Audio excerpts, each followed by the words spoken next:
Yo, what's good? It's a Crazy Riot Show. It's the BoyLosCrazy with Lake County Media. I'm here with a very, very special guest, ladies and gentlemen. You see him to my left, probably you're right on the opposite of the screen. We got Mr. Sam Cunningham in the building right now. How you feeling, man? Well, I'm feeling Former mayor Sam Cunningham. Yeah, I'm feeling great. Thank you for having me again. I think last time you and I talked, we said, hey, man, we got to do this, catch up every now and then. Absolutely. I saw you saw me. It's like, let's do it. Yeah. And here we are. We're doing Black History Month, There you go. It's February. Yeah, absolutely. Black History Month. Absolutely. First black mayor of Waukegan. When you think about the just a little bit of the story before, I know that you had a nickname that they gave you back in the day, just being on the south side of Waukegan. Just tell people a little bit about that beginning story. Your family's deeply rooted. I talked to your mother, and she actually gave me a really cool story of the migration from the south to Waukegan. But just give me a little bit of your childhood on the south side of Waukegan. Yeah, and if you talk to Mom, I know that was probably a 2-hour conversation. Yeah, it was good. It was good. It was deep. It was deep. It was meaningful, and understand not only her passion, and that passion as it transcended to her children. Mm-hmm. So for me, growing up, my mom and dad came from Alabama, and they moved actually to Chicago. But my aunts, my mother's sisters, were here. The significance of that, my mom is the youngest daughter of 16. Wow. So, and my mom lost her mom at an early age. So her older sisters were like not only her mentors, her mom, their guy. So she wanted to be close to that. And of course, Dad said, hey, happy wife, happy life. Absolutely. So we moved to Waukegan. And unfortunately, my father then gets murdered. I was 1, my sister was 2, I think my oldest brother 8, 9. So all of these things now going. So my mom now is a primary for her children, her young family. With that being said, Mom went on what a lot of mothers probably do today, and certainly at that particular time. They went on survival mode for their families. So next thing you know, we're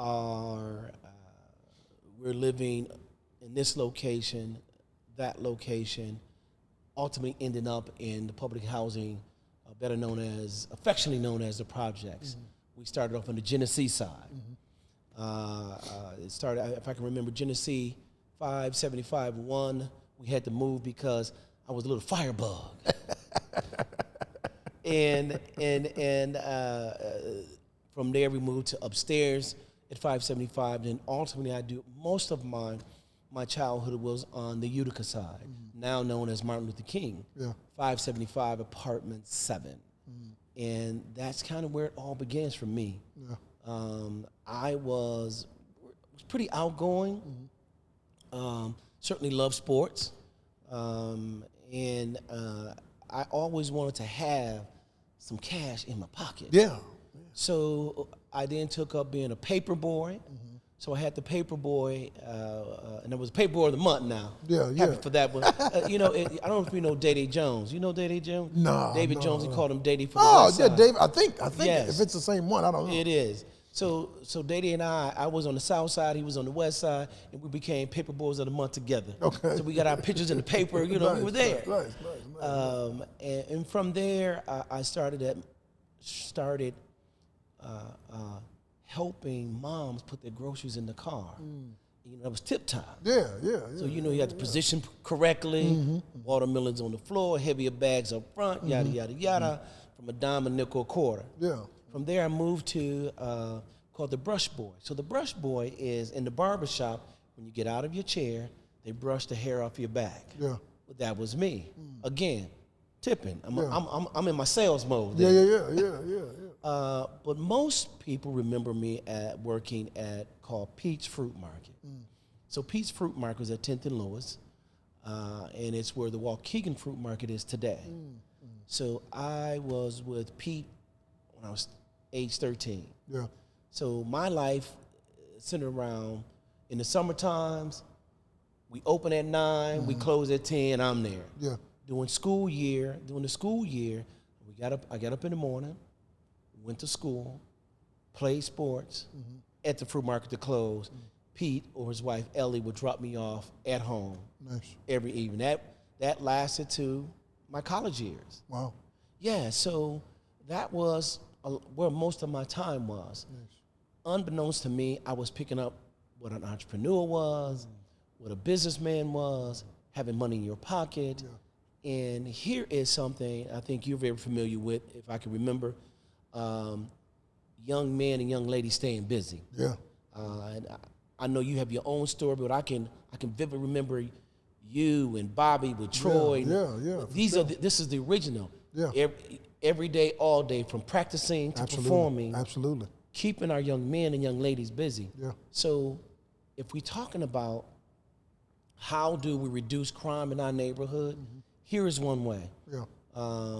Keeping young men and young ladies busy through whatever means. Here today, you have a student. Yeah. 5-6 hours being here versus being on them streets.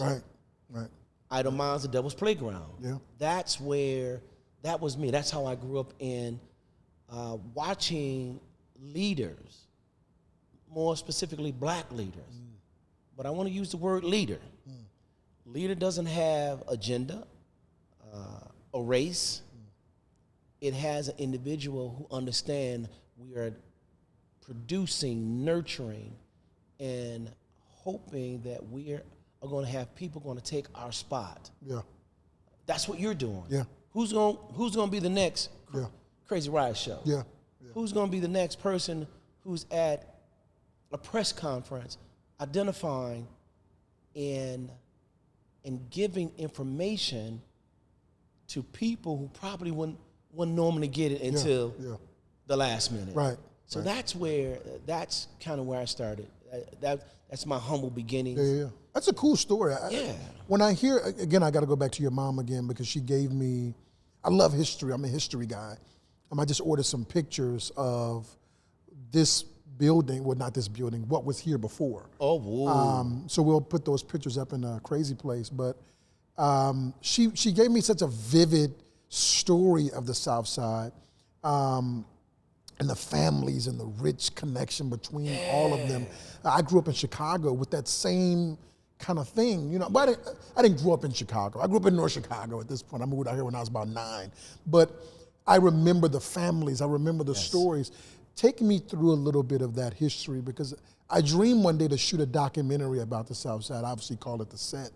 And I want those stories told. But if you could kind of take me inside of those family dynamics of those big families, what was it like? If you could take somebody back. For the family structure in Waukegan was similar to that in Chicago. Probably that deep South Side. And/or what a lot of people don't know about Chicago, your public housing unit was on the north side of Chicago. Yeah, definitely. If you talk about Cabrini Green, I think Cabrini was way north. Yeah, for sure. Than Statewell Gardens. Yeah, that's where I'm from. So the Statewell Gardens are 20, right now is UIC. Yeah. All of that was public housing unit. My fraternity brother, Kappa Alpha Psi, Fraternity Incorporated, Cedric Tober, we called him Bear. His family, I grew up in the projects. When I went to Statewell Gardens, hold up. What's going on? It was, Waukegan's public housing unit was a microcosm of what the reality really was throughout our urban communities, Chicago, Detroit, Houston, etc., New York. Yeah. So for me, here is where my mom and her southern background. So my mom grew up in what is called Cotopa, Alabama. If you look at the Alabamans that are here from the South, 75 to 80% of them are from Cotopa, Alabama. Wow. So that was that connection. Yeah. That connection from this dirt road moved all the way up to Waukegan, Illinois. Yeah. So they kept that same family connection. Yeah. My mom's family was Ross, R-O-S-S. The Browns, the McLeans. These families, they don't just know each other. Yeah. They grew up with each other in Alabama. Their parents were sharecroppers. Wow. So for my grandfather, who was a sharecropper, his boys and his girls, they hit the field before they went to school. Yeah. They walked 2 or 3 miles to get to school. Wow. Big families. So all of that then migrated.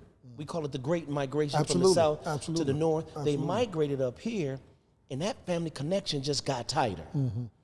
But what already existed in the city of Waukegan was some big families. And the Evans, the Handys, the Stinetts, the Davis, or A.K. Shelleys. Yeah. So there was a lot of big families that were already here. Yeah. And because of that big family structure, they saw this 21, 22-year-old young lady with her children, working hard. They pitched in. What do I mean by pitch in? So we lived at 575 Apartment 7. Yeah. We had Miss Lewis on the left, Miss Josephine Tucker on the right, Miss Bertha Handy to the north, Miss Sis McLean to the south. Yeah. So my mother had a turkey shoot, is what we call it. Yeah. So Mom used to say, well, I have eyes in the back of my head. Oh, you know, as a little kid, you believe that, but then you're going to try it. Now, my mother was certainly believed in her children being respectful, certainly to adults, regardless who that adult was. You do not talk back not only to her, but to others. And others had that permission to discipline, not abuse, not beat, not embarrass, but to discipline her children, because this is Mary's children. While she's at work, our job is to help her. Yeah, That's village. That's that village to help rear the child. Yeah. So, Ms. Lewis said something, that's like Mom saying something. And certainly if you disrespect, that's a problem within itself. Yeah. So I grew up under that umbrella. And not knowing I was growing up under that umbrella, you always refer to anyone who's a senior, to me a senior at the time, I'm 6, 7, 8, Mr. Miss. For sure. That was just the way it was. Yeah. I feel like it's a weird space for me because, and you probably wouldn't understand what I'm about to say, but like my generation of millennial is the last generation of that, honestly. Yes. Because when you talk about people who graduated 2008, we knew what it's like to have a grandma, but we also were the first generation to have a cell phone in school. So it's kind of like in the middle. So we understood that, yes, ma'am, you can't cuss around grown people, whatever, those passed down from down south or from wherever they were passed down to. So to hear you say these things, and then I look at the kids today, and I say they're totally oblivious to some. Yeah. Because maybe some of those matriarchs aren't there, as if your mom or other people's moms who were instilling that into their children, and then they pass it down. So to see it today is kind of interesting. It is. I tell you, this is why the Great Migration and the Great the immigration. So what happens with all of this is this. I'm first generation migration from the South. Yeah. You're first generation. Yeah. Your son will be second generation. As first generation from the South, I probably, growing up, we visited Alabama 4 or 5 times a year. My children, Sierra and Samantha, they've probably been down there 10 times. Yeah. So will you lose that? You're gonna lose that. You're gonna lose that type of feeling, but it's never forgotten. Right. So how do we keep that alive? We keep those things alive by having locations like this, the Y, the Field House. And because you are in here, you're directing, you're going to pass some of that down. Understandably so. Yeah. it's not going to be the same. Naturally, yeah. Naturally. Yeah. These young men and young ladies just don't have, and it's no fault of their own, they don't have that same feeling because it just wasn't them. Yeah. However, Far removed from that. far removed. Yeah. However, here is what I will probably be disappointed in if they don't respect it. The respect comes from you, Carlos, me, gone through that, understand that, and knowing it's a part of my history. So when you talk about that black history, this is a part of your history. Yeah. So while you might be removed from it and you might not have gone through it, just respect it as you want me to respect you. Absolutely. And I think for the large part, a lot of our young men, our young ladies do, it's just some have to be reminded. And I love talking to a young person today. The first thing I ask, man, they'll tell me, well, my name is Gilliam. Okay, that's your name, but who are your grandparents? When you hear that, if you hear Cunningham, you hear Evans, you hear Stinnett, you hear Brown, you hear a Duffy, you're like, I know who your family are, and now I know your roots, and you're not supposed to act like that. Right. Unfortunately, today we have a lot more working parents. You look at you, grandma was at home. Yeah. Today, grandma's doing the 9 to 5. She outside. She at a crazy place. Yeah. So that took away a lot of that. But the respect that they give and so receive. Yeah. And then to your point, we have to respect them. I know you didn't grow up here. My daughters, and I talk to them about them all the time. We're liberal parents, you and I. Yeah. Mary and Mama, they weren't liberal.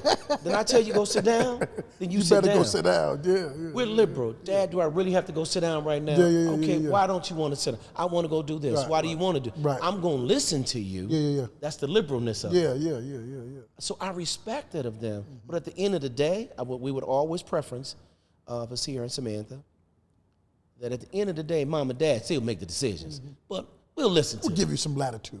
Yeah, go ahead. So I think that's where I think our young men and young ladies respect us. Like, okay, at least he listened to me, or they listened to me, and I think that's what's going on in today with our young men. Interesting. Did that hurt? Do you think did that hurt you a little bit? Because my mom was more like your mom. Oh, absolutely. In a sense of you gonna do what I say, boy, and you better not think twice about it. Do you think that you would have benefited more if your mom was more liberal, or the other way around? To be honest, because I only know one way, I really can't tell. But knowing the kind of child I was, and understanding that Mary had limited time to go through those processes. Why? And let me tell you why. And I say my mother's name respectfully, everybody, so you understand. Yeah. So my mom worked an 8-hour job. Then she went to another 8-hour job. So being liberal was really from a time standpoint. Do it. I would come home from it's called the James Lavelle Medical Center, VA Medical Center. That's what it is today. When we were grown, it's called Downey's, the VA Medical Center. She would leave from there at 7 in the morning, be home sometimes when we get out of school, an hour, then going to Bayside. So you got an hour to get as much as you can in with your children and lay down, stay in the house, don't let nobody in, here's the food. Any questions? Yeah. No. So being liberal really wasn't on her plate. Yeah. I think fortunate enough today, we have a lot of parents who, and on top of that, single parent. Single parent that's a whole new ball game. But being a single parent today, and I think thankfully you have, if not a single parent, you have co-parenting. So you have some support to come in, be with the kids, help them either with the homework or make sure they're not in the wrong space. So there was a lot of variables that existed, that exist today, that did not exist, certainly as I was growing up. And we have to be mindful of that. But did it hurt me? No, it didn't hurt. I think it benefited me because the appreciation that I have with everybody, black, white, yellow, blue, green, male or female, South Side, West Side, North Chicago, wherever, you still treat them the same way. Absolutely. When you got into the political sphere, was it a conscious choice to do it? Because you seemed like you were just helping people. You had this nature, you wanted to get some money, and that directly connected into being a service person. Like you were helping people put bags in their car, you helping in the barber shop, you helping with these newspaper. Did that naturally kind of go into politics, or was there like a choice where you're like, okay, I want to do that? Well, I think the public servant aspects of it, I'm a service guy. Our world is built on service. Yeah. You service them right, they'll come back to you. Pete used to always tell me, you treat the customer right, they'll treat you right. Yeah. So with that being said, I'm going to backpedal a little bit. Growing up in Waukegan, certainly the advantages that we did not have or did not exist always where we lived at. They had to be taken versus naturally given or rightfully given. Right. Just available. They want available, just right there. You know, and let's give some examples so people understand what I'm talking about. The Y you see today, that's not the building. As I was coming up, that it was a shack. Yeah. For all of these young men and young ladies who wanted to do some recreation and social programming. It was a shack. Yeah. So there were people who got together and said, man, why can't we have the same thing you have over here and over there? It was owned by the Park District. So this, I'm assuming that it wasn't as fair as it is today. So you had to go and literally take it. Yeah. So how do you take that in this process? We can march all day. We can complain all day. Yeah. We can say white versus black, male versus female all day.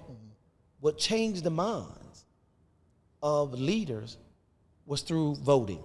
Yeah.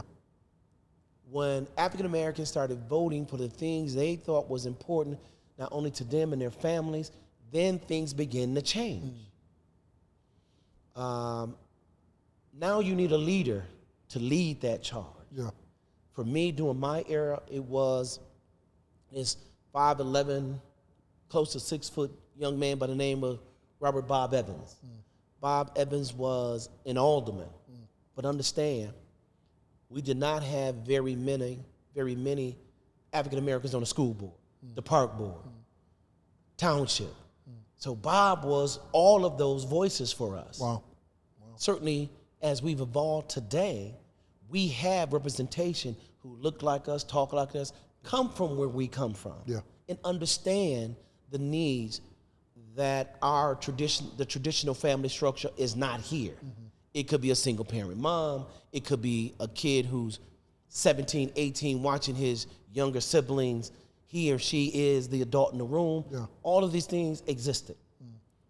I'm not telling you they had to understand. I'm just saying they exist. So the services that we need are sometimes different.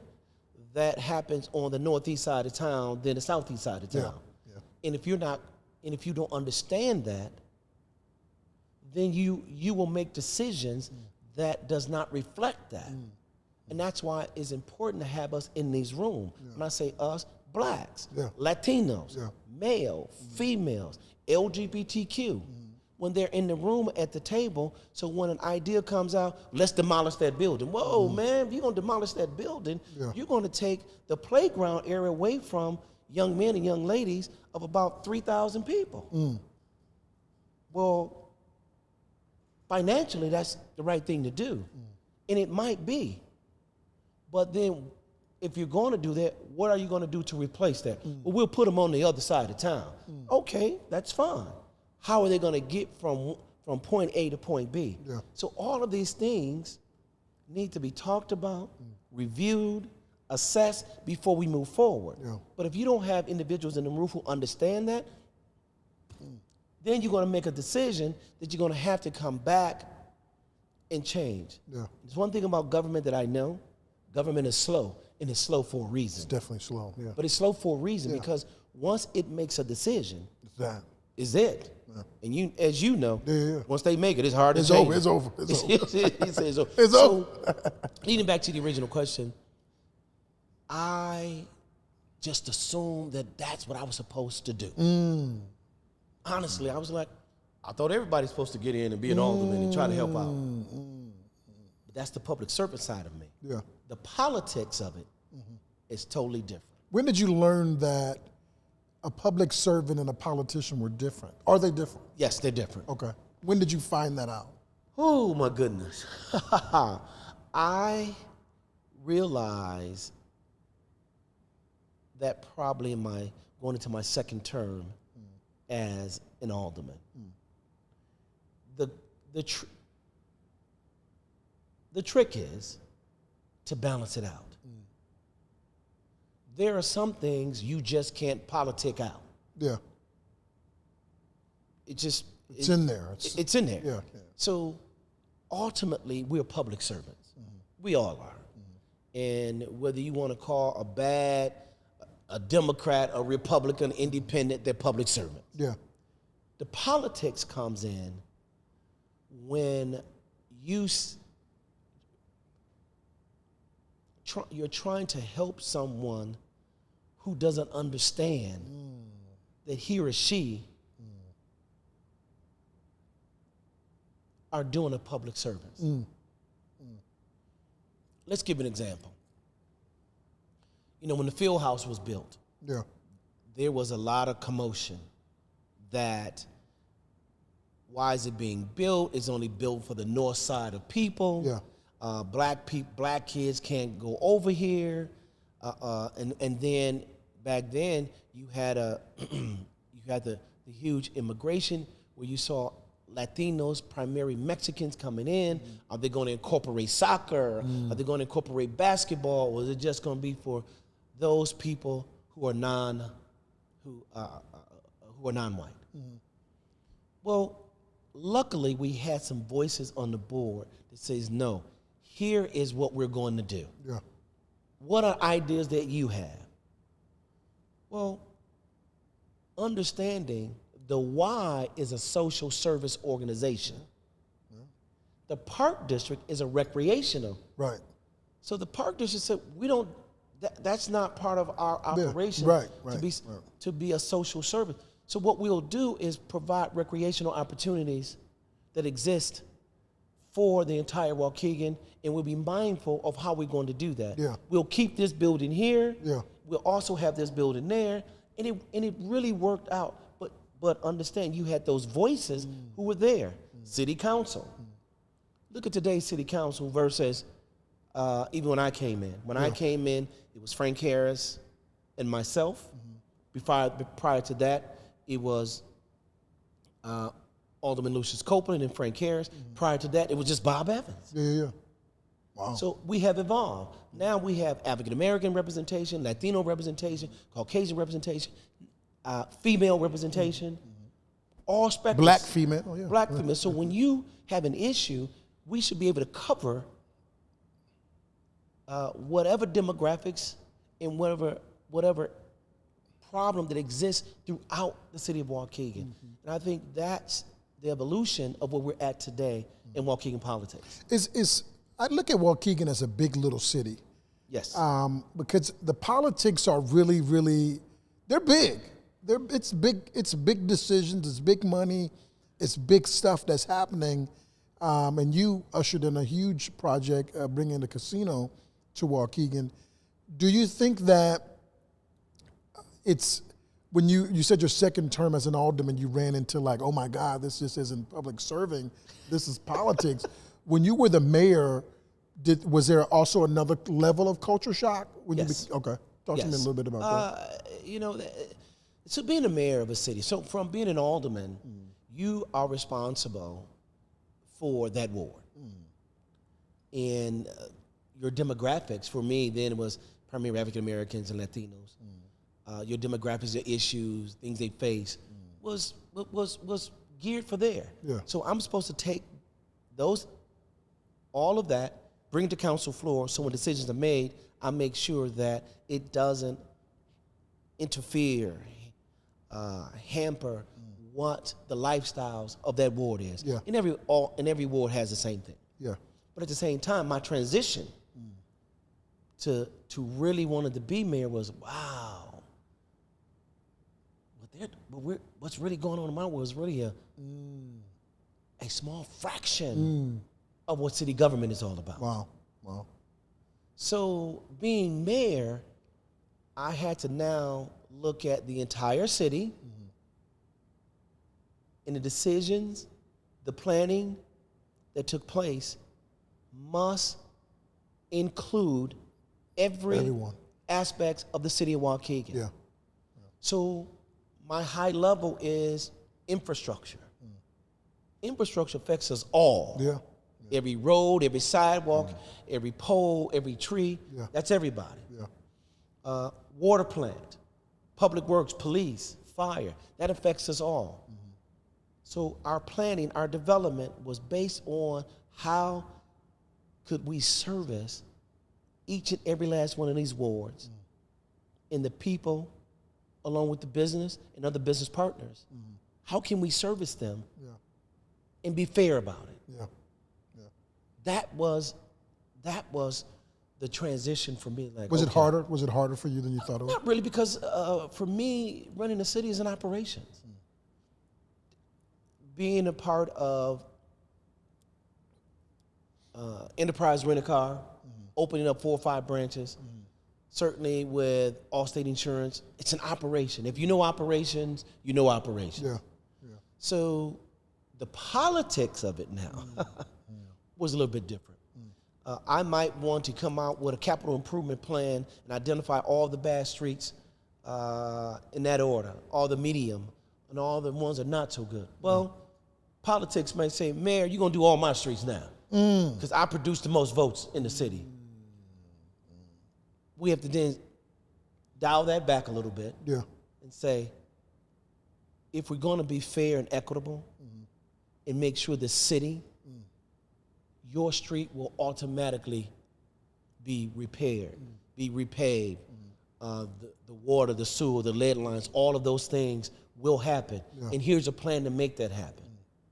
Now, I think once you take the politics out of it and you show the plan and then the buy-in, it becomes It easy. includes those political It's very inclusive. agendas. And I think that's, of it. here's what happens when things don't include those, then politics gets, the elbows get sharp. Yeah. And we don't want to. And, you know, a learning tool for me as during my 4 years and watching 5 different mayors being nurtured and tutored under different aldermen throughout my political career, I had an opportunity to really, really take in a lot of information to apply that during those 4 years. But it's still a learning. Yeah. There's no playbook for COVID-19. Yeah. There's certainly no playbook for a police-involved shooting. Yeah. There's no playbook to shutting down not only the country, the state, the county, the city, and making those decisions. There was not a playbook. But because of our inclusiveness, willing to be open, listening, we were able to get through it the best that we knew how, and with all of my skill set and ability, with the help of aldermen. And being a former alderman, I can't do it without them. You just can't. And for any mayor, governor, president who thinks that he or she, they're going to get the rude awakening. Yeah. Tough question. I remember the election night, second running for you. I remember that night. I remember where I was at. I remember everything. It's crazy because I remember when Obama was became the president. I remember who I was with. I remember where I was at. When the official announcement came through that you would not be back as the mayor of Waukegan, was there any emotional hurt? And I know that's a tough question. I just watched the interview with Obama, and someone asked him that question about something else. But what did you feel? Did you feel like the city kind of let you down, or was it like what did you feel? No. Was I hurt? Yes. I was very, very hurt. For two reasons. I told myself that I wanted to do minimum of 2 terms, and I want to set a foundation that will be carried on for the next 20 years. Understanding why. Those are the individuals that I came up under. Bob Sabanjan Sr., he ran this city throughout my entire middle school, up to about middle school. In high school, it was Mayor Morris. From there, Mayor Hake Pavonian. From there, Bill Durkin. From there, it was the late Dan Drew, then the late Dick Hyde, Wayne Motley, Sabanjan, then myself. I didn't believe they let me down. I was hurt because I thought I let them down. 1, homegrown. 2, I should have done something different to make sure I retain the seat so I can continue with the legacy of Waukegan. So the hurt was that I let this city down. And it's not to say that the person who won was not going to do a good job. I'm just telling you, from my upbringing and from what I have endured and aspired to be, I let the city down. And that hit me hard. Yeah. 6, 7 months, I just want to just stay out of everything, get away. But I tell you, this city rallied for me. I told this story, but I told this to one of the individuals who kind of watched me grow up in the political arena, just a normal citizen. They grabbed me and said, "Man, you didn't let us down. If we would have done what we were supposed to do from a voter turnout standpoint, you might have won." And I had to regroup then. Yeah. And I was thankful that they gave that to me, but I had to regroup, take a look at what we could have done different, and then make the decision to run for re-election. Yeah. Because I still believe that I have work to do at setting a foundation. And this is now not just an election. This is a mission. Wow. Not for Sam Cunningham, but for Waukegan. Wow. You spoke earlier about the casino. While it is a casino, but it's an entertainment center. And it's something that we have, and I say we, goes back to 1993. What it would have done to help us offset the cost of operating this city. Wow. That's what this is all about. Right. That's why I was not calling it a casino, but an entertainment center. What you do. Yeah, definitely. Entertain. I can't wait till they build it out too, and they it's gonna be nice. The entertainment is the new way of gathering people, and then people compensating you for that gathering. For sure. And the best venue that does that, people will come to. Absolutely. That's what this is all about. Yeah. So certainly I haven't seen what the mayor's layout, but I know what my 5-year plan was. Infrastructure, water. Yeah. Waukegan is a utility company. Water is a utility. Yeah. We have a yeah. And I didn't think about that. I think you brought that up to me.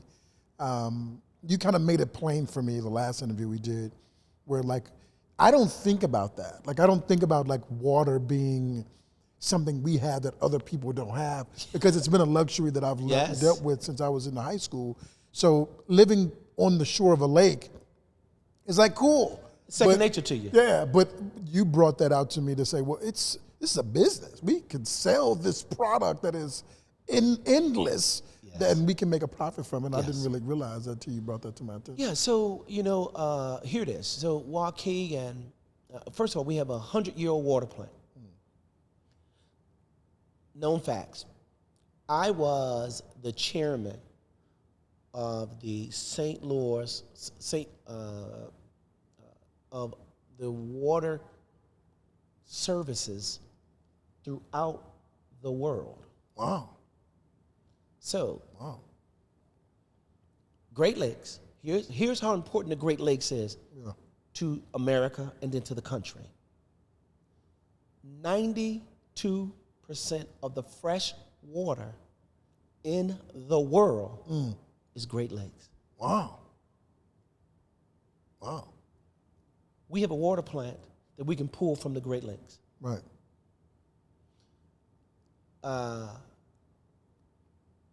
We had the capacity to pump in, I think, 22 million gallons a day.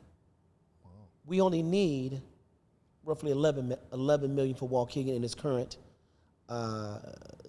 usage needed from Waukegan, Beach Park, Green Oaks, and I think there's a couple others we service. Those are our customers. Yeah. So we have roughly another 11 million that we can now sell, that we can then pump out into these other communities. We need to go sell that water. Yeah. But before we do that, we must invest into the water plant, which is 100 years old. And we were able to do that. So you did that? Yes, we pumped in about $16 million. Wow. So what is a water plant? You know how you turn your faucets on and off? Sometimes those faucets get rusty, and then you have to replace them. Same thing here, just at a bigger capacity. Right. So, but we pump water in. Right. You know what a sump pump is? No. So in your basement. Oh, so, sub pump. Yes. So that, imagine that, it's pumping that water out of your basement. Right. Well, we're using that same kind of pump, but much bigger. Right. So we have 6 pumps down there that needed to be replaced. When I mean outdated, old. Yeah. If you can't get water into your city, you have a major problem. Definitely. So we had to replace those. Our intake valve was so $16 million. Yeah. So that allowed us to then be able to go in and pump out more water, according to Illinois EPA.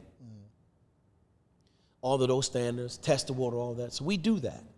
We are a utility company. Wow. Now we need to go and try to sell that water. Yeah. Waukegan, Illinois has and it still might. We had, when I was there and mayors before me, 3rd lowest water rates in the state. I think the average bill now is probably about $40. Yeah. When I was there, it was about $15. In moderation, you're going to see some water rate increase. Yeah. But those increases should be geared or want to be geared toward the upkeep of the plant. Right. Got to do that. We got in, and I call it investment. I don't call it a tax. It's an investment. Yeah. So because you're getting something directly for that bill, and it's going to benefit who? Our citizens. Yeah. So these are things. And that's plainly said, though. I think that when you say it like that, for someone who's not versed in anything that you just said, it made sense to me that putting the investment into that space, and then the city profits, we make money. Now you can invest in other things that the city may need. That makes sense. Yeah. So, running a city, it costs money. Yeah. Luckily, our tax-paying citizens understand that. What they don't want you to do is to waste money. Right. And that's why when I say government is slow, we have to be slow, because when we make decisions, it's the impact that we have is grand. Yeah. So, our revenue stream for city governments, county, state, and federal. It's taxes. So would you say the number one is taxes in Waukegan, or is it the water? No. It's taxes. So revenue, what we call revenue. What's our revenue stream? Right. So our revenue stream is certainly water. Right. Our revenue stream is the dollars that we receive from your property tax. Then our sales. Right. You would want your sales, the sales tax dollars that you receive, you would want that to ultimately be higher than your property tax. Got you. But at the very minimum, you want them to be even.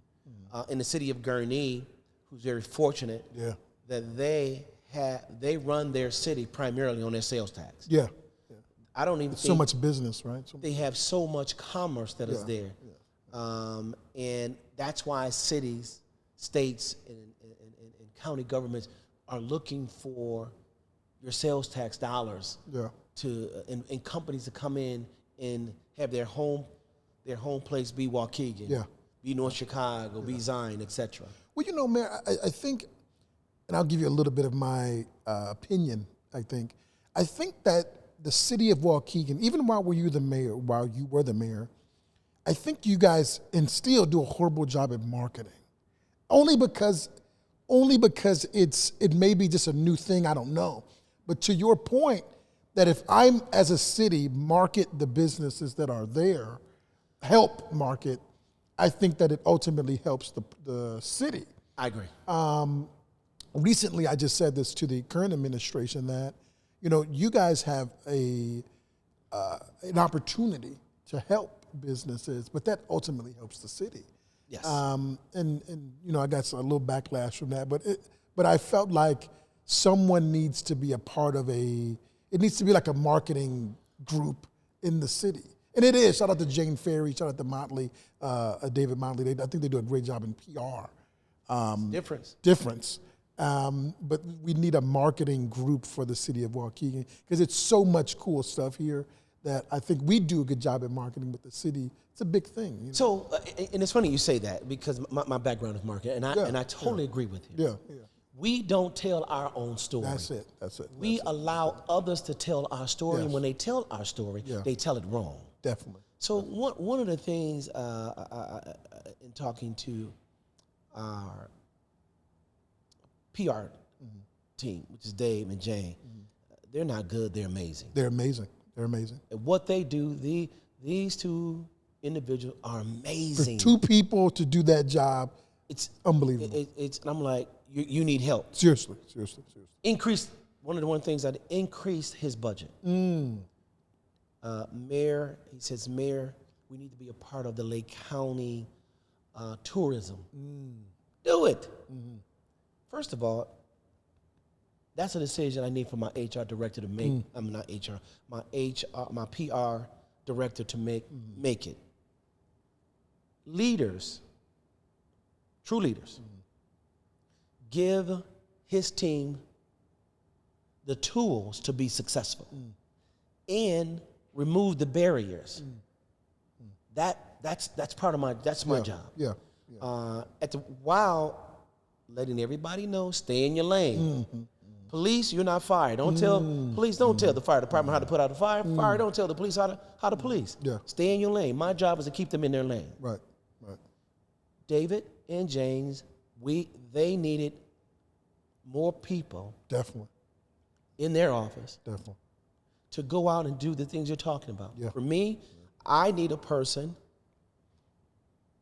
he or she, black or white, male or female, to be with the alderman. Alderman, what's going on in your ward? Let me know so we can put it together and get it out, either the newsletter or on the Facebook. I'm going to cut you off because you speaking now. You're preaching, as they say. Tell me if I'm wrong. This is my philosophy. And I may be giving something away for free. If I'm the mayor and I'm running, and I'm running all the time. All the time. Like, there's never a time that I'm not running for mayor. That's but right. Unless I don't want to be the mayor anymore. But as the mayor of any city, everything you do needs to be hyper marketed because that's you. It's like that's what you did.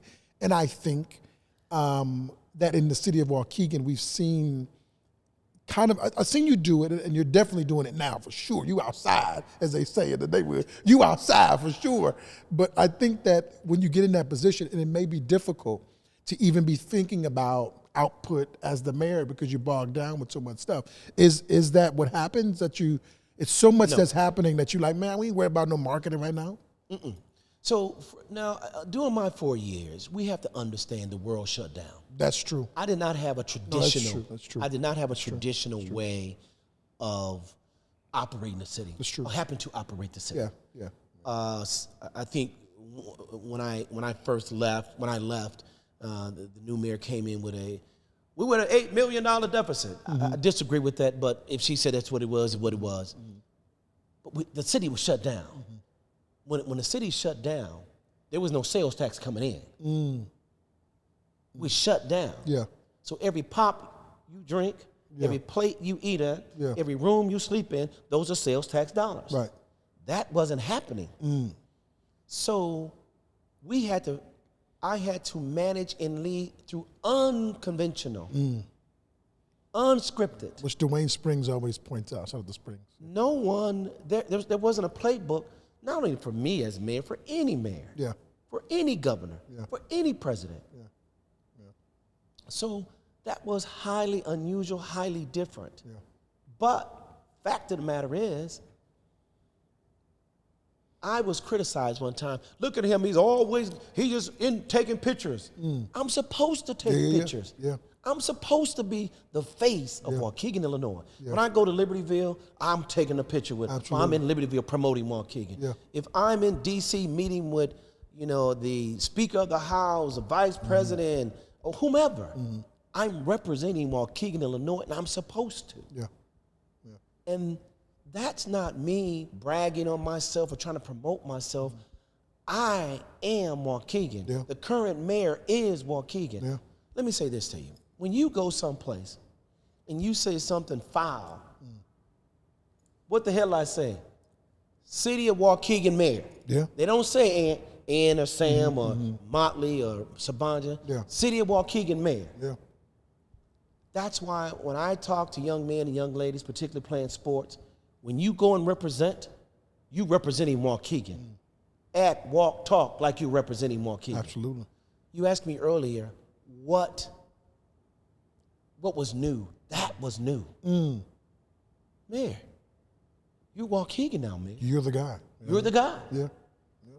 And if you don't know you're the guy, you got a problem. And if other people don't know that you are the guy or the lady or the person, we have a problem. And that's where that balance comes in that you talked about. That's where the balance comes in. Because some people overdo it, like, I'm the guy.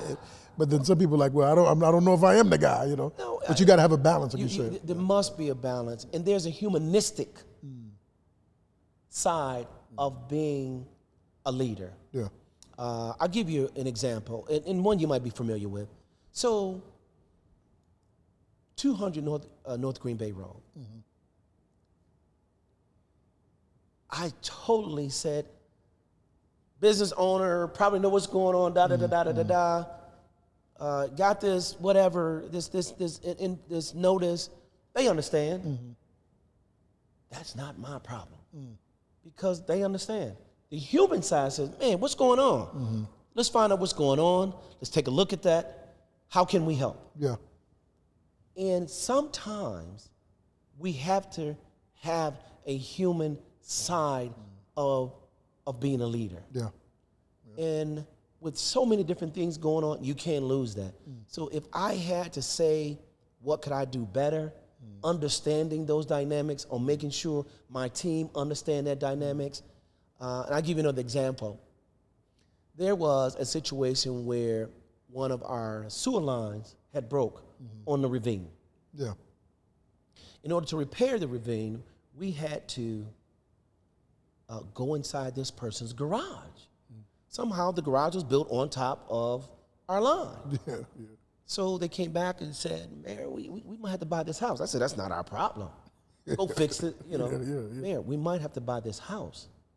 I said, for what? Was it abandoned or somebody? It wasn't abandoned. They were living there. Oh, okay. But in order for us to fix the line, You got to own the land. we need not only we need permission, and for future maintenance, we need that land. It was in a detached garage. So, Mayor, we can just buy the garage. I said, how you just gonna buy the garage and not, who's gonna do that? So here's the human side. We need to get this property for the betterment of our community. Yeah. Another example, an abandoned house where there was an unfortunate murder.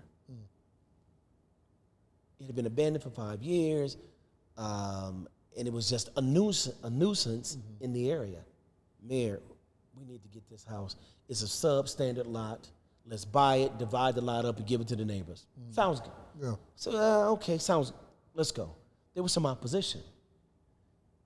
It makes practical sense to do things like that. Yeah. The politics come when a person's not being practical, they're politicking. Yeah. And- Facts. I've seen and it. We've seen it. Yeah. Fortunately, unfortunately, you have to navigate through that. But as a leader, we must have a good balance of governing our city for the best interest of the people who live, work, and play. It's good, man. It's really good. You're doing it, man. This guy's good. I think it's. I tell people all the time. I think that. Well, I'll paint this picture for you. You respond to it. In many spaces that I'm in Waukegan or Chicago, Waukegan, you come up in conversation due to just whatever. And some say, I'm voting for Sam because I think he's learned his lesson. And then some other people say, I don't know because I think he has vengeance. Wow. Respond to that. Well, the learning a lesson in leadership, you're going to learn a lot of lessons. Did I learn some things? Absolutely. There's some things I wish I could take back without question. And to those said I've learned his lessons, I apologize for really not having all the things I needed at that time. But I'm unapologetic that I didn't do it out of spite, out of trying to get back with somebody. I don't have the time or the energy for that. Yeah. And certainly not looking to get at someone. Man, listen, I had an agenda, and my agenda was to set the foundation for the next 30 to 40 years. As that foundation was set for me, two mayors that truly stick out, the Sabanjan one and the Moores. They did historic things. Bill Moores took this city out of bankruptcy. Wow. Bob Sabanjan grew the city. Waukegan, understand, Little Fort. Yeah. We were Little Fort. Yeah. He grew the city by acquiring various properties that surround. If it wasn't for those two individuals with what they did, we wouldn't have what we have today. The other mayors, not only those other mayors that I happened to watch and nurture and was tutored under, they gave me a sense of pride. They gave me a sense of understanding of being a leader. Your word is your bond. Bill Durkin, man, from Durkin and Durkin, I used to always teach him, I always wanted me a Durkin and Durkin suit because those suits were the suits of the county. Yeah, if you got you a Durkin suit, Yeah. man, you got some. That was the Calvin Klein, Yeah. the Louis Vuittons Yeah. of Lake County, Waukegan. Nice. I was in, oh goodness, this little shop right here, the one with all the beads and. Oh, yeah. I was in there, and I'm walking on her table. It had a Durkin and Durkin table. Wow. I took a picture of it, and I always call Bill Durkin my mayor because that was my first mayor as alderman. Yeah. I took a picture, had it print out, and sent it to him. Nice. And he calls me. He just chuckled. He's like, "Where'd you see this at over there?" And I told his children because that was Legacy. Yeah. Bill Durkin was my first mayor. Wow. Then came Dan Drew, Dick Hyde. So Dick Hyde, while he was mayor, he was at West Campus. Well, I went to East Campus. And he would always say, yeah, we kick your butts, da-da-da-da. Him and Larry Tempest would go back because Larry was the coach at East. He was at West. So I had that while learning and understanding and being nurtured. From there, Bob Sabanjan 1, Bob Sabanjan 2, I'm sorry. Bob Sabanjan 2, he was a little different, but he understood the history of Waukegan. He and I we didn't always agree. Matter of fact, he ran a person against me. Yeah. When I got to council floor, it's over with. Yeah. Once you win the election or lose, it's over. Yeah. It's now time for you to get down to the business of running our city. So for those who may say, I have vengeance, the only vengeance that I have is certainly winning, but making sure that Waukegan is the city that I am going to lead to greatness. We're not Gurney, we're not Lake Forest, we're not Libertyville, and I have a ton of respect for those mayors and the citizens that live there and their leaders. But we're Waukegan, we're a microcosm of America. Black, white, Asian, Croatian, Jewish, Armenian, Polish, LGBT community.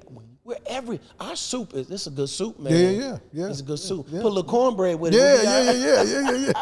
So I take all of those things and I bring that to City Hall and I govern and I lead. Leaders make decisions that people don't want to make. But if you don't want to make them, you got to go. And that's where I'm at. So a lot of lessons were learned. And I'm fortunate enough, and I'm going to work hard. I want to be very clear. I'm going to work hard because I believe I let the city down. Not they let me down, I let them down. I'm going to show them I'm not going to let that happen again. I promise. Absolutely.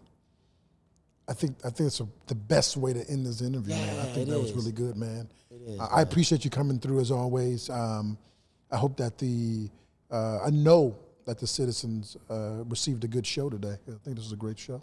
Yeah, you and I, we really have a good chemistry. Yeah, for sure. And we just end up talking about whatever. There's no prep. We just go. We just go. Yeah, but thank you, man. Thank you for having me as always. I look forward to this time. But before we go, yes, Waukegan, there is a challenge, and I'm challenging you right now. Republican, Democrat, black, white, LGBTQ, Latina, it's about voter turnout. We need you. I'm challenging you to 35% voter turnout in these national elections. Let's get it done. No more talking about it. Get it done. You can vote by mail. You can early vote. You need a ride, give Sam Cunningham a call or anyone from either parties. This is not about black or white, Latino, Republican or Democrat, Independent. It's about a turnout for Waukegan, Illinois. I'm looking for you to meet that challenge. You got it right here on the Crazy Ride Show. It's the Crazy Ride Show. It's the BoyLosCrazy, Lake County Media. Till next time. Peace.